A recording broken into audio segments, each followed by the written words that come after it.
This is Where We Live from Connecticut Public Radio. I'm Lucy Nalpathanchel. Living on campus usually means living with college-age peers, but a unique program at Quinnipiac University gives students a chance to live at a retirement community. You heard that right. We'll learn more about the program and hear from a former student who spent her senior year living with elderly residents at Masonicare in Wallingford. That's coming up. First, we've heard on the show from parents of individuals with intellectual or developmental disabilities. Like many parents, they want their children to live as independently as possible, to be able to navigate life as adults, especially when their parents pass away. For some families, the only option at times would be a group home, but that doesn't have to be the only option. Favarh runs 8 group homes in the Farmington Valley, but it has a new housing project with a focus on integrating communities. That's what we're going to be talking about today here on Where We Live. You can join us too, 860-275-7266, or find us on Facebook and Twitter at Where We Live. I want to welcome into the studio my first guest, Stephen Morris, who's Executive Director of Favarh, which is a nonprofit or the ARC of the Farmington Valley. Steve, welcome to the show. Hi, Lucy. Great to be here. I should note to our listeners, we actually met at one of our coffee break series in Canton, where you told me about these 2 new supportive housing projects that are slated to open in 2020. So let's talk about the plan and what exactly they're calling for. Yeah, so we're really excited about these because we believe they're unique in the country, and they're unique because they include 6 key features. And so those 6 key features are, 1, it's an inclusive setting, so people with and without disabilities living together. 2, there's a large peer group of people with what we call IDD, intellectual and developmental disabilities. So a large peer group is 2. 3, is they're affordable. 4, we have enhanced accessibility features designed into the buildings. 5, we're putting in smart technology. And 6, we're having healthy, prepared meal delivery as part of the program. So it sounds like a lot of great amenities. How many apartments are we talking about that will be opening first in Canton and then later in Bloomfield? Yes, so in Canton, there'll be 40 total apartments.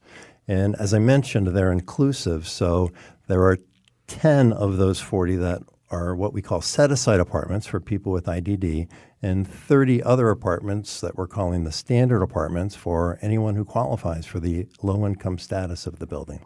So where did this idea come from? You mentioned this is a very unique program, first in Connecticut, possibly one of the few in the nation. So how did you hear about this idea? Well, we didn't really hear about it. We kind of figured it out with lots of help from parents. So I've been working in the field for 30 years, and I've always heard from parents that their number one concern is what's going to happen to my child when I'm too old to take care of them any longer, or I'm no longer around. And so families want to start planning early, and I've been hearing this for decades. So we finally had the opportunity, thanks to meeting a developer in the area, to design our own building with all of these cool features that we've learned work over the years. And so that's one of the really cool things.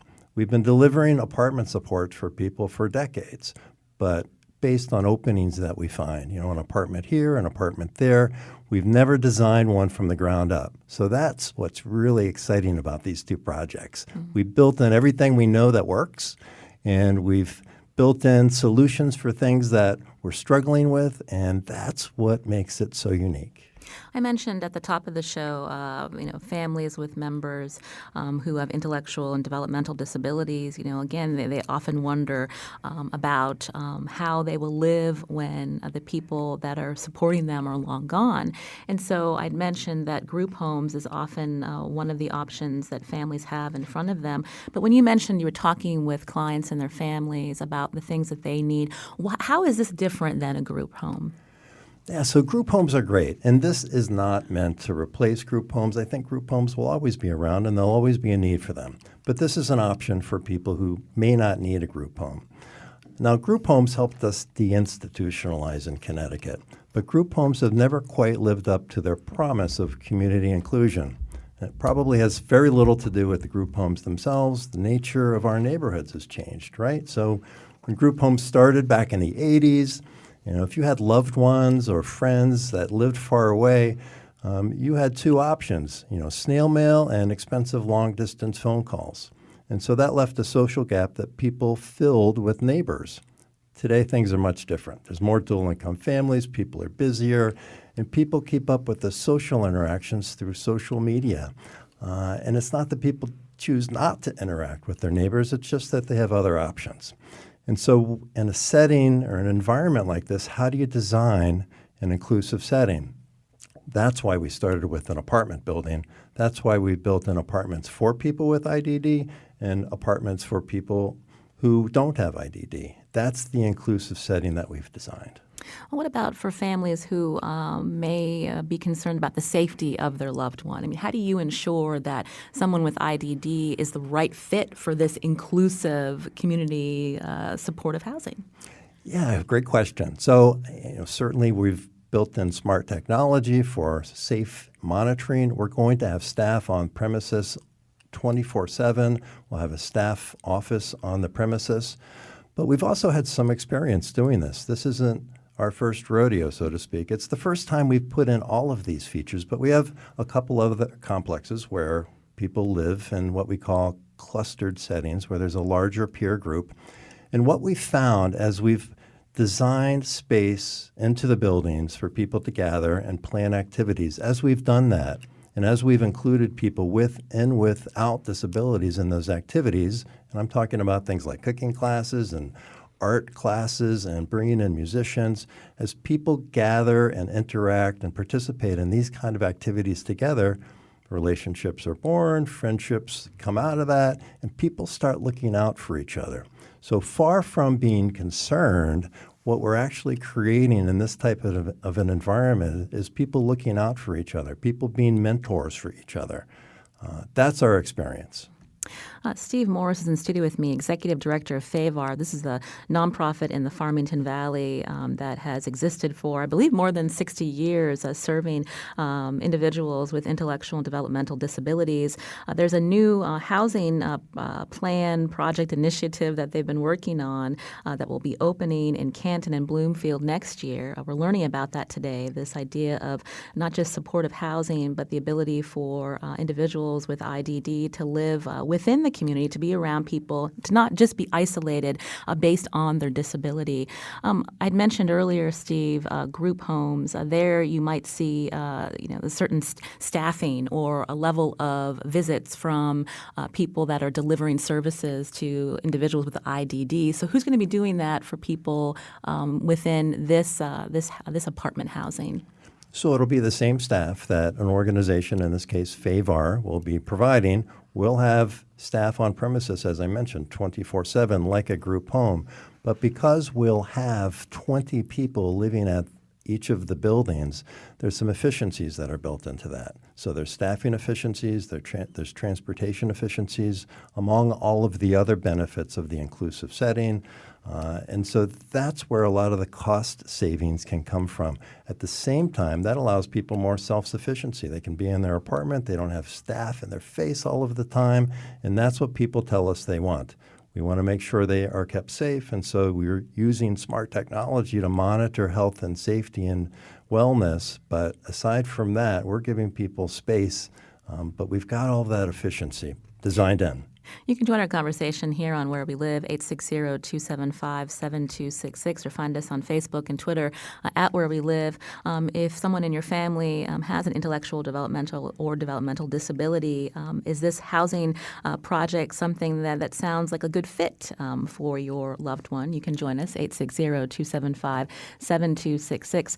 Steve, you mentioned cost savings. This is something that the state of Connecticut has really had to drill down on in recent years because of budget shortfalls. And the cost of sometimes putting someone into a group home and providing care is a lot more than, say, a housing stipend. So tell us, how much is this going to cost, and how will people be able to pay for it? So people that will live in the set-aside apartments will be funded through the State Department of Developmental Services, or DDS. Now, in our experience at Favarh, placing somebody in one of our group homes, of average need, costs about $124,000 a year. This new setting, that same person will cost about $47,000 a year. greater independence, more inclusion. We think it's better all around, and the cost savings is $77,000 a year per person for as long as they live there. That's huge. That's certainly one of the reasons that the state of Connecticut is interested in this. We're interested in it for not only that reason, but for all of the other benefits that I've talked about. You mentioned the state of Connecticut is interested in this plan. So how much has the state invested in these two apartment housing units or projects that are going to be opening next year? Yeah, so in collaboration with the Department of Developmental Services and the Department of Housing, each of the buildings has about $6 million of state investment funds into them. So they're not inexpensive. But again, the long-term cost savings and care support is huge. And then as far as filling the gap in terms of funding, that's also coming from the federal government? Yes. So in addition to the state funding, an equal amount has been provided through the federal low-income housing tax credit program. This is Where We Live. My guest, Steve Morris, Executive Director of Favarh. We're learning about these really interesting supportive housing that's going to be opening up where individuals with intellectual and developmental disabilities will be living with others. That could be millennials or seniors, not just isolating them in the community. You can join our conversation, 860-275-7266, or find us on Facebook and Twitter at Where We Live. And I'm curious why Canton and why Bloomfield? And when we hear about any type of housing that's coming up, whether it's supportive housing or new units of any kind, sometimes people in the community don't want that particular housing. So I'm curious how the residents of Canton and Bloomfield reacted to these projects. Well, I should say that the residents of Bloomfield were very welcoming. I went to all of the town meetings in both towns. Canton was also a welcoming community, but I would say that Bloomfield was even more so. So we were pleasantly surprised that in both areas that we were welcomed. In fact, we were told in Canton that they would love to have everybody with IDD living in the apartment building. But of course, we love the inclusiveness of the setting. Mm-hmm. And not only does it create housing for people with IDD, it creates more affordable housing for everybody. So as you mentioned, millennials, kids coming out of college, parents kicking them out of the house for the first time, or seniors downsizing. These are all going to be great options for those kind of folks. You mentioned earlier that two of the units will be about 40 units in one, 39 in the other. So about a quarter of the units set aside for individuals with intellectual developmental disabilities. How did you come up with that ratio, and why not provide more of those units for individuals with IDD? Yeah, so that's a great question, and we get that a lot. So part of the impetus is federal Medicaid settings rules. So we're allowed to provide these kind of services and have Medicaid partially fund that because of something called a waiver that the state has with Medicaid, which waives the rules that would typically apply to hospital or nursing home settings. And so the rules that the state of Connecticut have set up are that we won't have residential settings that include more than 25 or 30% of people with IDD, because otherwise it starts to look like an institution, and we want to avoid that for lots of good reasons. Institutions like Southbury Training School, which is in the memory of many who are listening. Yes, and Mansfield Training School and many others. And why were those settings not a good fit for individuals with IDD? So, they were built with the best of intentions, and Southbury Training School was a model for the country at the time. But over years, as it not only was segregated, it was also isolated. And so it was dependent, one, on annual legislative allotments of funding. And when something is isolated and segregated, it's easier to ignore it. And that's what happened over time and over many years, not because anyone wanted it. It's just that when budget difficulties came, that was a place to cut. And because it wasn't in the public view, which is another benefit of having something integrated in the community, when it's out of public view and not integrated, it's easy to ignore, easy to cut. And that's what happened, not just in Connecticut, but across the country. Southbury Training School is much better funded now for the few people that remain there, but it's because it's more in the public eye now. And that's where we see the benefit of these community inclusive settings. They'll always be in the public eye. And that's just another benefit of inclusive community-based settings. I understand, Steve, you held an information session last month for people who are interested in moving in. So how much interest is there? Boy, we had 110 RSVPs for that session. Now, not everybody showed up. It was a really hot night, but we had a lot of people show up, and it was quite surprising that there was that much interest. And so we'll probably hold some more sessions. It just depends on what the continued interest is. We only have a limited amount of openings for these 2 apartments, so we don't want to create too much interest and have a lot of people disappointed because, again, we only have 39 total, or 39 and 40 apartments, but only 25% of those will be available for people with IDD. Steve Morris, again, is Executive Director of Favarh. We're going to be continuing our conversation with him here on Where We Live. I'm Lucy Nalpathanchel. Coming up after the break, we're going to talk with a young woman who hopes to live in one of these integrated communities. Now, do you have someone in your family with an intellectual or developmental disability? What's your take on Favarh's supportive housing developments? Join the conversation, 860-275-7266, or find us on Facebook and Twitter at Where We Live.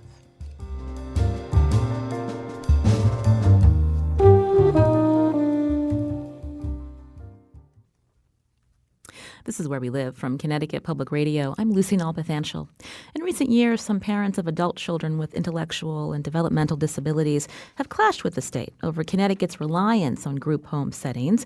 They say the state should develop more community-based services like integrated living that doesn't rely on encouraging people with disabilities to live in group homes isolated from the rest of the community. The shift would save money, too, a critical point for a state constantly dealing with budget shortfalls.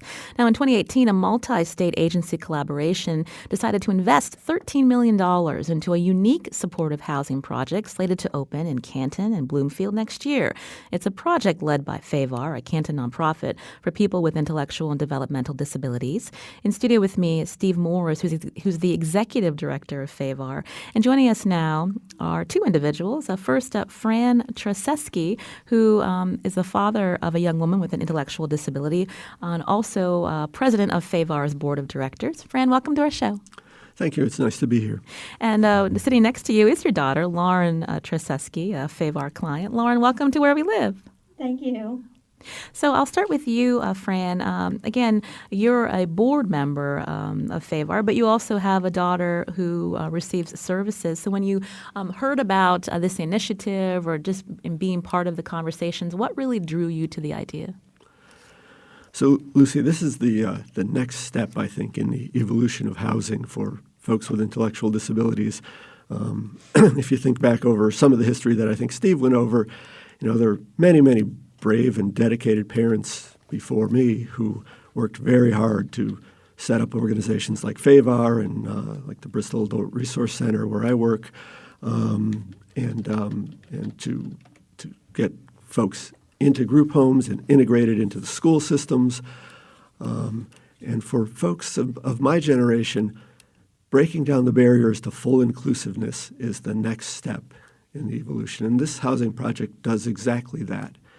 It takes young folks like my daughter and allows them to move into integrated settings where they can be part of the community, where they can be independent to the extent possible, and where they can be just a vibrant part of a group of people who are some with intellectual disabilities, some without, and have a wide range of friends and people to look out for them.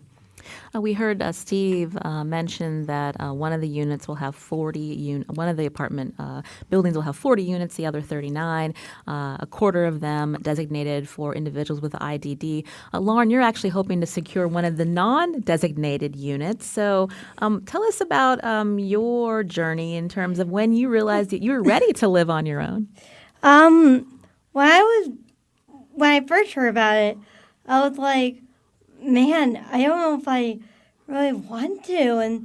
And now that I'm in a relationship, I know what it's going to be like after that, And I know right now I'm nervous. I'm scared. I'm like everything. I'm everything I'm feeling a lot of emotions are flying around of me, and I hope that one day people will look at me or my boyfriend and say, hey, they're living on their own. I want to do it. Why can't I do it?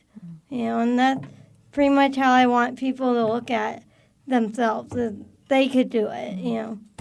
Fran, what kind of conversations did you and your wife have with Lauren about this next step?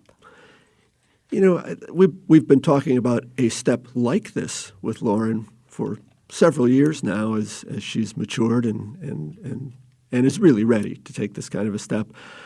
But it was these apartments becoming available that really drove the conversation around, what do you think? Could you get out and live on your own? Would you be, and Lauren describes herself as being very nervous, and I'm certain that she is, but she's well more than ready to kind of take the step and get out and really try to spread her own wings. So it's been those kinds of conversations about, how it would work, how this would come together for you, what it would be like to be independent, and those kinds of conversations, I think. Steve, you'd mentioned a lot of smart technology would be a part of these units. Is that for the entire apartment building or just for the IDD designated units? So we're building it in just for the set-aside apartments. But as most people know, with smart technology, you can add it to just about any place. And all the new stuff that's coming out, something new is coming out every week. There's some cool stuff, and so we're building in a base system that will go into all of the set-aside apartments, and then we're going to be able to customize on top of that for people's particular needs. Fran, how do you address maybe some individuals would have privacy concerns, especially with all of the advent of this new technology? So I think the beauty of what we're setting up here is that it's completely tailorable to an individual's needs. So if you think about, the old institutional setting where it was kind of a one-size-fits-all, and even in a group home where we don't have these kinds of technologies, folks tend to get the same sort of, here's who we have, here's the sorts of supports they're going to get. In this case, we can tailor it precisely to, if you need very, very intense interaction, you can have very intense interaction. If you just need someone who can check to make sure your door is locked at night electronically, great, then that's all you'll get. So you can really work the privacy issues at the level of an individual's needs. You can join our conversation here on Where We Live, 860-275-7266. Shelley's calling from New Haven. Shelley, you're on Where We Live. Hi, good morning. I was calling because I was amazed at what you guys are offering. I have a daughter that has cognitive and processing disorder, but she has a baby, and I wasn't sure if there was any, programs out there that would help facilitate her as far as independent living. Shelley, thank you for your question. Steve Morris. So the apartments that we're setting up in Canton and in Bloomfield are designed for folks who are currently clients of the Department of Developmental Services, and so that if you're interested, regardless of your family situation, Lauren talked about getting married in the future. So whether you have a family or want to have one in the future, these apartments could be right for you. But I would recommend that you work through your DDS case manager to pursue your interest and whether or not this might be a right match for you. Join our conversation on Where We Live, 860-275-7266, or find us on Facebook and Twitter at Where We Live. Bree is calling from Bloomfield. Bree, go ahead. Hi, I just wanted to comment on how great the inclusiveness of this is. Like, I have a soon-to-be 19-year-old daughter, and her best friend, who's 21, are looking to get their first apartment out on their own next year. And for kids their age, it's hard to get out and find a place that they can afford, that's in a nice area, that's safe. And they've always been so good as millennials with, they believe in equal rights for everybody. They're wonderful with individuals with IDD. So I thought of them immediately when I heard this, about this building. I think they would just do wonderful and flourish in this kind of environment. Well, thank you, Bree, for your call here on Where We Live. I wanted to go back to Lauren. You said that there's a lot of different emotions that you're going through, but you want to prove that you can live on your own. And you said you're in a relationship. Your boyfriend as well wants to prove that he can live on his own. Any concerns that you have about, possibly moving out? And I'm curious what you could tell us about some of them. Well, I'm worried about the budget for me and him, because I'm just like even though I make minimum wage and he makes minimum wage too, I think we're both at a point where it's like, okay, he needs a steady job, I have a steady job, and I think it's better for the two of us, or for anybody in that matter, to have a job that they love, and they wake up every morning and say, oh yeah, I have a job to go to. That is so great. I really want them to understand where their job is and what they do at their job every day. When we think about the location of these apartment buildings, Steve, access to public transit if need be, and to make sure that they're near areas where they might be working? So that's one of the beauties of the Bloomfield location, which is on Cottage Grove Road. Right at the base of the driveway to the apartment building, there's a bus stop, and there's lots of routes that go through there. So folks who want to access the public transportation system, the Bloomfield setting would be ideal for that. Canton also has a bus stop not too far, within walking distance. Not as much access as Bloomfield, but still some. So depending on whether somebody drives or has other ways to get around, they might choose one or the other location. Fran Traceski is also in studio with us. He's the father of Lauren, also a board member of Favarh. I had asked Lauren about some of the concerns she may have, but as a parent, what are some of your concerns? So Lauren hit on one of the key concerns, and that is jobs, and making sure that she and folks with IDD have access to good jobs. I think hearkening back to something Steve said earlier, the thing that gives all of us who are parents of folks with IDD night terrors is what will happen when I'm gone, and I can't be there to help out. So, a project like this will hopefully allow the state to have a much more rational plan for how they are able to move people into housing. And I should probably drop back and say that today the plan is basically, when you become incapacitated, we'll find a spot for your child. You can imagine the terrifying situation that is for people.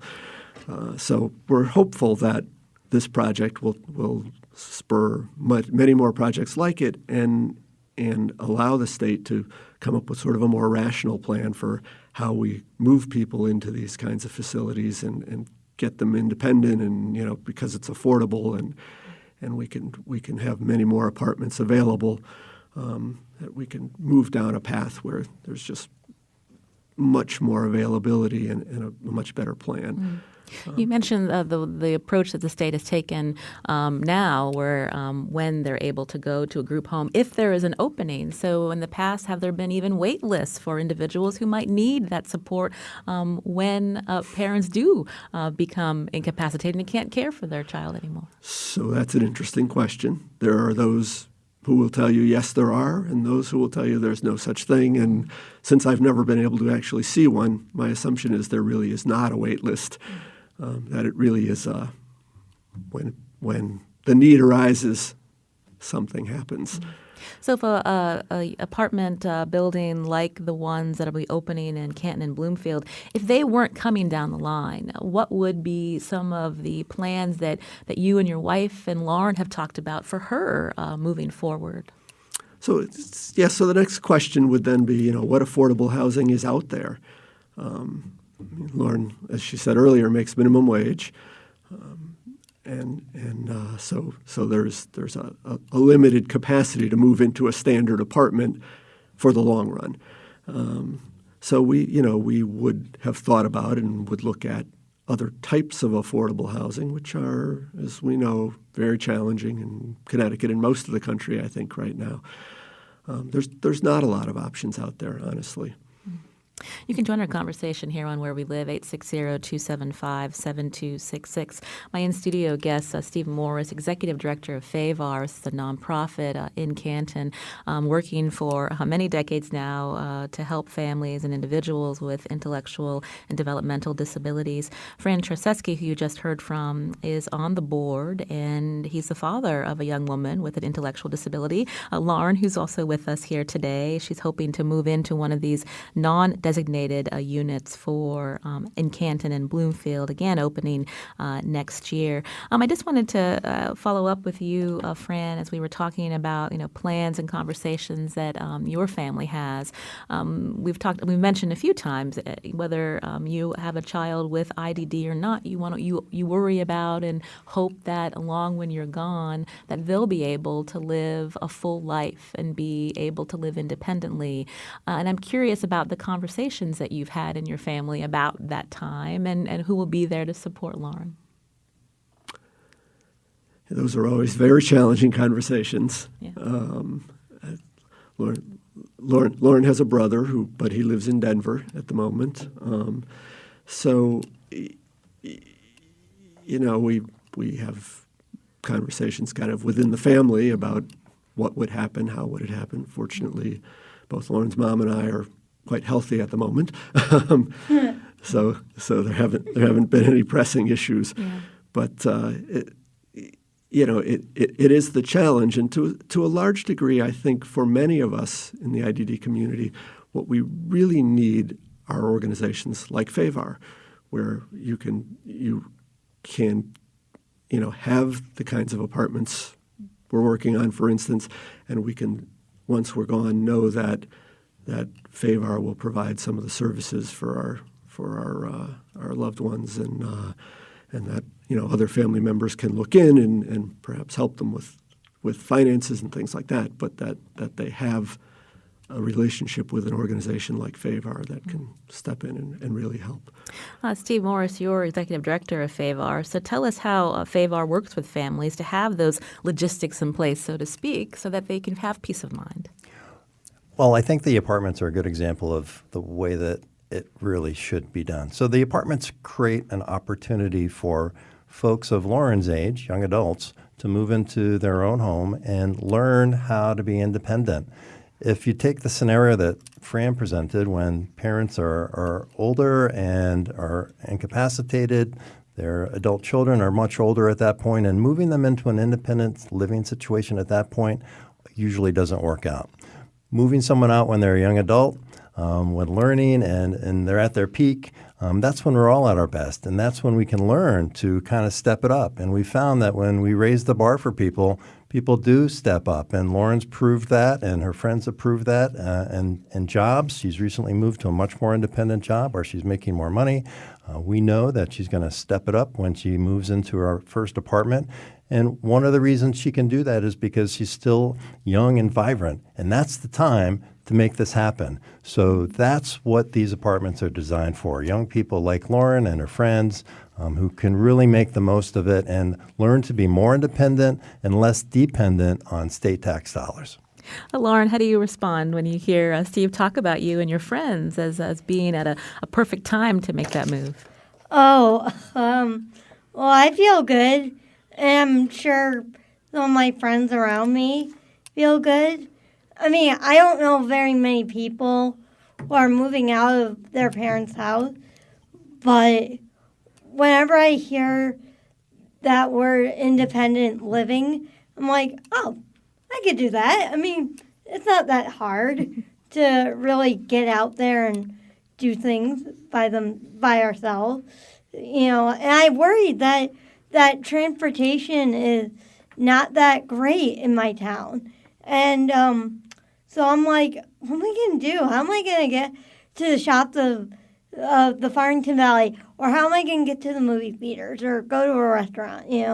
That's the one thing I worry about the most is how am I going to do it, or who's going to provide that, Before we head into break, Steve, I'm curious when we think about the units and them being affordable, especially in a state like Connecticut, can you break down the costs for someone who will be moving into an IDD versus somebody who you're hoping that would be interested in living in this apartment building? What is the standard rent?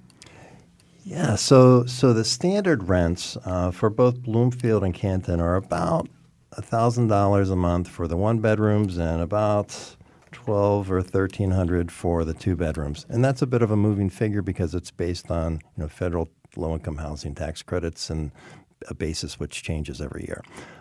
For the set-aside apartments, however, the Department of Social Services in Connecticut has created rental assistance packages, or RAPs. And so the individuals living in those set-aside apartments will never pay more than 1/3 of their adjusted total income for rent and utilities. And that's a sweet deal for them. And that's guaranteed for at least 15 years and probably a lot longer. So it's really going to be, these set-aside apartments are really going to be a great thing for the people that move into them. Have you heard from other states about these integrated communities? We're hearing from other states who are interested in hearing what we're doing. So I've been to Tennessee where I've talked about this. We're invited and we'll be headed down to Charleston, South Carolina next week to talk at a national conference for executive directors of the ARC who want to hear about this. And as Fran mentioned earlier, we're not just doing this for the folks that we know in Connecticut. We hope that this can be replicated not only throughout Connecticut but across the country. This isn't the final step, but it's certainly the next evolutionary step in what we think is community living, and we want to share it. We've heard from some some listeners who called in who are obviously their interest is piqued. When will you know when these apartments can be, divvied up, so to speak, from the applications, and when will they be opening specifically? So construction is a funny thing, and I'm learning a lot about it. So as of today, the Canton project is projected to be completed in March of 2020, and the Bloomfield project is a couple months behind that. But as any of us know who have dealt with construction, that's a moving target. So about 120 days prior to the anticipated move-in date, as that gets closer, the applications for the standard apartments will be available to make, and there'll be a set date that you can make those. We're still a little too far away to say when that'll be. For the set-aside apartments, we're currently collecting applications. We're getting referrals through the Department of Developmental Services. There's lots of room left, and so I would encourage anyone who is a member of DDS to talk to your case manager, make a referral for these apartments if it's something that interests you. If you want to find out more, please contact us at Favarh, and we'll be happy to tell you more about it. And DDS is the Department of Developmental Services. Correct, yes. Within the state of Connecticut. I want to thank Steve Morris again, Executive Director of Favarh, for coming in. Also, Fran Traceski and Lauren Traceski talking about these integrated community apartment housing that will be opening up next year in Canton and Bloomfield. Thank you all for coming in today. Thank you. Thanks for having us. Thank you. This is Where We Live from Connecticut Public Radio. I'm Lucy Nalpathanchel. After the break, dorm living has its pluses and minuses, but when you were in college, would you have chosen to live in a retirement community? We'll hear about a unique program at Quinnipiac University that confronts ageism. You can join us too. Find us on Facebook and Twitter at Where We Live.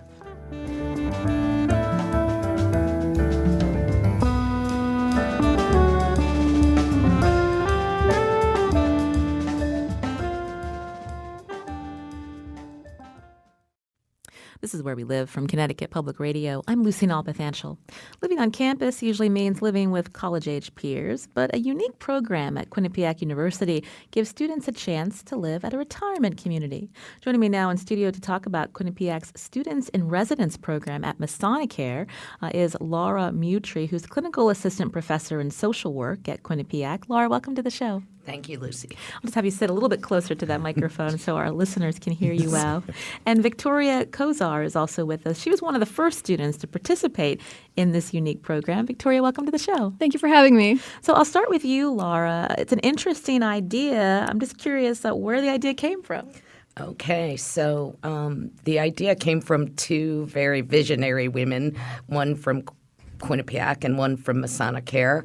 Erica DiFrancesco from Quinnipiac and Kelly Papa from Masonicare, who had this exposure to a kind of similar idea of students living intergenerationally that they learned about and then decided they wanted to bring to fruition in our neighborhood. So is this something that is being seen in other campuses in the country? So in some different forms, I believe in Cleveland there is where they sort of heard about the project in Cleveland where students from a art school, music school, were living in a nursing home. And this is assisted living, so that's the unique part of this.